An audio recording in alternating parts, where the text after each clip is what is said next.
Arī citas sulas, bet tās, kuras, teiksim, ir garšīgas karsētā veidā. Upeņu sula, piemēram, arī. Šā gada pēdējā gardajā meistarklasē Kūkotavas saimniece Liene Tomsone gatavoja garšīgus našķus gada nogalas svētku ballītēm. Liene mācīja pagatavot piparkūku končus, riekstu un brūnā cukura sīrupa kraukšķus, kā arī karsto ābolu dzērienu. Viegli sajaukt ar tiem cepumiem, ja jau viņi būs sākusi. Meistarklases apmeklētājām jautājām, ko viņām patīk gatavot svētku galdam. Es gatavoju no 9 gadu vecuma. Un es sāku gatavot, tāpēc, ka vienmēr mamma daudz ko taisīja mājās, un es vienmēr noskatījos un arī pati izlēmu kaut ko vienreiz uztaisīt. Un tā sākumā man pašai iepatikās. Patīk gatavot saldos ēdienus, dažādus saldējumus un visu kaut ko tādu. Visu kaut ko kūkas un cepumus. Sarežģītākas lietas arī, piemēram, es esmu taisījis cieliņu, kas jātaisa 2 dienas, piemēram, to nevar tā vienā dienā pagatavot. Vislabāk patīk cept kaut ko, tas ir pīrādziņas, bulciņas un tādas kaut kādas tortes patīk cept.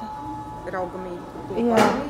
Jā, protams. Daudziem vēl no raugamīklas. Man kaut tieši otrādi no pārējām mīklām ir vēl no raugamīkla, ir visiemīļotākā.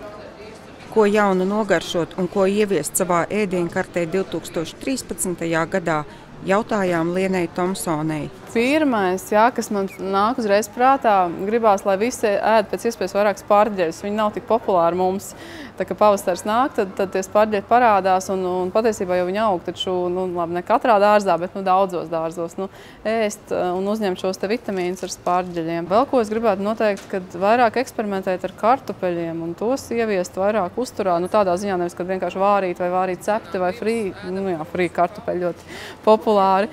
Bet ar kartupeļiem var visu kaut ko tik interesantu, tās pašas tos ņoki, taisīt tās klimpes, un tad atkal viņas var cept dažādos tajos sacepumos kopā ar sēnēm, ar gaļu. Ja? Tur var tik daudz variācijas. Piemēram, lazāņu var taisīt no kartupeļiem mierīgi. Ja? Viņi būs, es nedomāju, ka sliktāk par itāļu lazāņu, un viņi arī vairāk būs, teiksim, atbilstošāki mums, latviešiem.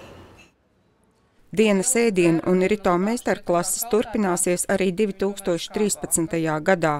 Informāciju par tām meklējiet žurnālā Dienas ēdieni. Solvita Smiļģe, Artis Baņģieris, Speciāla Diena TV.